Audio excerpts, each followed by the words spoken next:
সৃষ্টির মধ্যে যিনি সর্বশ্রেষ্ঠ তিনি হলেন নবী মুহাম্মদুর রাসূলুল্লাহ সাল্লাল্লাহু আলাইহি ওয়াসাল্লাম। সেই আখেরি নবীর উম্মত করে আল্লাহ আমাদেরকে দুনিয়ায় পাঠিয়েছেন। দুনিয়ায় শেষ নবীর উম্মত হয়েছেন।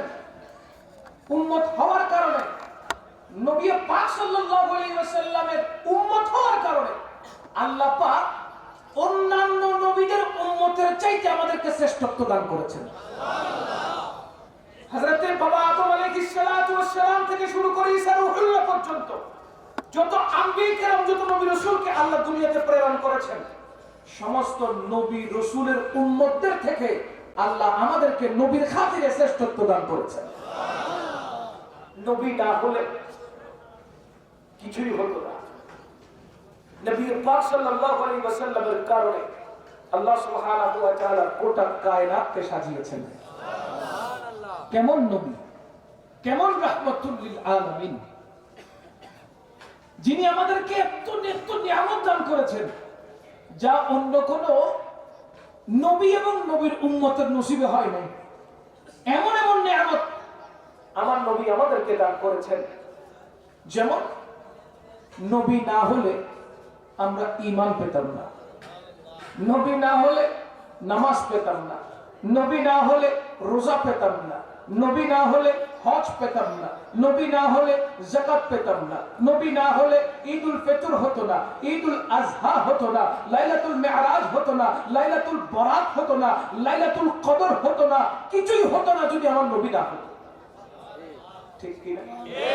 নবী পেয়েছি, আল্লাহ পাক সব কিছু রহমতের ঝুলি উম্মত হওয়ার কারণে আমাদেরকে দান করেছেন। শায়ের কত চমৎকার করে নোট করেছেন, দুই কথাই বলে দিয়েছেন যে সবকিছু নবীর বদৌলতে পেয়েছি। এমন নবী আল্লাহ আমাদেরকে দান করেছেন। সমস্ত নেকিরা আল্লাহর দরবারে ফরিয়াদ করেছেন, বারিলাহি নবুয়তের দরকার নাই, আখেরি নবীর উম্মত হিসেবে দুনিয়ায় পাঠাও। নবুয়তের দরকার নাই, আখেরি নবীর উম্মত করে দুনিয়ায় পাঠাও।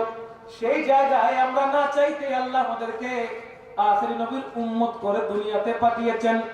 কেমন নবী? যেই নবীকে আল্লাহ পাক রব্বুল আলামিন অন্য নবী থেকে, অন্য রাসূলদের থেকে শ্রেষ্ঠত্ব দান করেছেন। হযরত মূসা কালিমুল্লাহ আল্লাহ দরবারে ফরিয়াদ করেছেন, বারিলাহি আপনাকে একটিবার দেখতে চাই, আপনাকে একটিবার দেখতে চাই। আল্লাহ পাক রব্বুল আলামিন সরাসরি জানিয়ে দিয়েছেন, লান তারানি, ওগো মূসা তুমি আমাকে কখনো, বলেন না, তুমি আমাকে কখনো দেখবে না, দেখবে না। মূসা কলিমুল্লাহকে কি আল্লাহ পাক মেরাজে নিয়ে গেছেন? কথা কয় না? মূসা কলিমুল্লাহকে আল্লাহ মেরাজে নিয়েছেন।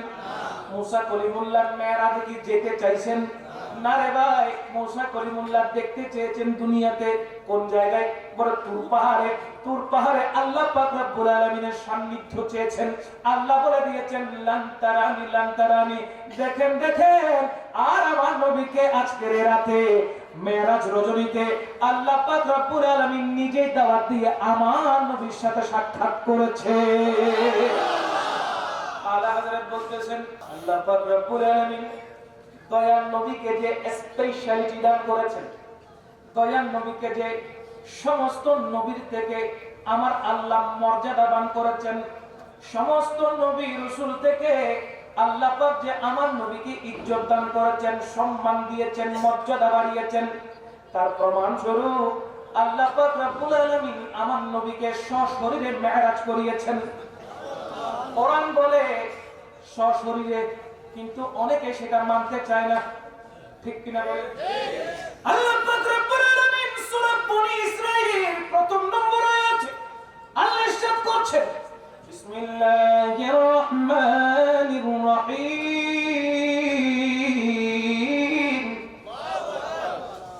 সুবহানাল্লাযী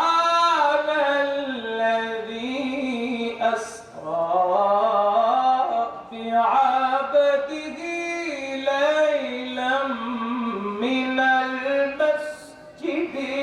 الحرام إلى المسجد الأقصى। এই আয়াতে মুবারাকা আল্লাহ পাক শুরু করেছেন সুবহান শব্দ দিয়ে। কি দিয়ে? সুবহান কেন বলেছেন?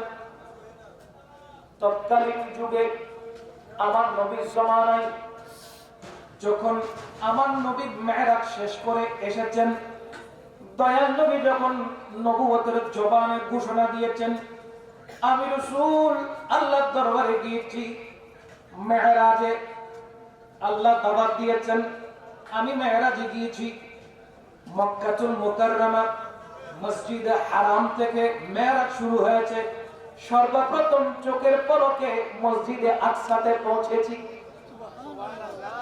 সুবহানাল্লাহ কইতেন না? মসজিদে আকসা থেকে প্রথম আসমান, দ্বিতীয় আসমান, তৃতীয়, চতুর্থ, পঞ্চম, ষষ্ঠ, সপ্তম আসমান ভেদ করে সিদরাতুল মুনতাহা থেকে আমার মেরাজ শেষ হয়েছে। সিদরাতুল মুনতাহা থেকে ইরাজ শুরু হয়েছে। সুবহানাল্লাহ। আল্লাহ পাক রব্বুল আলামিনের দরবারে মেহমান হয়েছি, জান্নাতও দেখেছি, জাহান্নামও দেখেছি। সবগুলো দেখার পরে 90,000 কালাম করে মুহূর্তের ভিতরে আবার দুনিয়ায় নেমে এসেছি। আমার নবীর নবুয়তের জবানে যখন কথাটি ঘোষণা হয়ে গেল, মক্কাতুল মুকাররমার কাফের মুনাফিকরা চতুর্দিকে হট্টগোল শুরু করে দিল, বলে মুহাম্মদ আরবি পাগল হয়ে গেছে। নাউজুবিল্লাহ বলবেন না? এত আস্তে হইলে পোষাইব? বলে কি মুহাম্মদ আরবি পাগল হয়ে গেছে, সে নাকি এক মুহূর্তে এত কিছু দেখে চলে এসেছে। আমার নবী পাক সাল্লাল্লাহু আলাইহি ওয়াসাল্লামের এই ঘোষণাটা সেই মক্কাতুল মুকাররমায় অনেক কাফের মুশরিক, এমন কি নামদারি মুসলমান মুনাফিকরা বিশ্বাস করে নাই। কিন্তু এক কাফের হযরত সাইয়্যিদুনা খলিফাতুর রাসূল আবু বকর রাদিয়াল্লাহু তাআলা আনহুর কাছে গিয়ে বলছেন, ও আবু বকর, শুনেছো ঘটনা কি হয়েছে? আবু বকর বলেন, কি হয়েছে বলো। বলে রাসূল আরবি সাল্লাল্লাহু আলাইহি ওয়াসাল্লাম নাকি এক মুহূর্তের মধ্যে সবকিছু সায়ের করে চলে এসেছে, আল্লাহর সাথে 90,000 কালাম করেছে। তুমি কি সেটা বিশ্বাস করো? হযরতে আবু বকর রাদিয়াল্লাহু তাআলা বলছেন, যদি এই কথা আমার নবীর নবুয়তের জবান দিয়ে প্রকাশিত হয়, তাহলে জেনে রাখো সন্দেহ ছাড়া আমি বিশ্বাস করে নিয়েছি।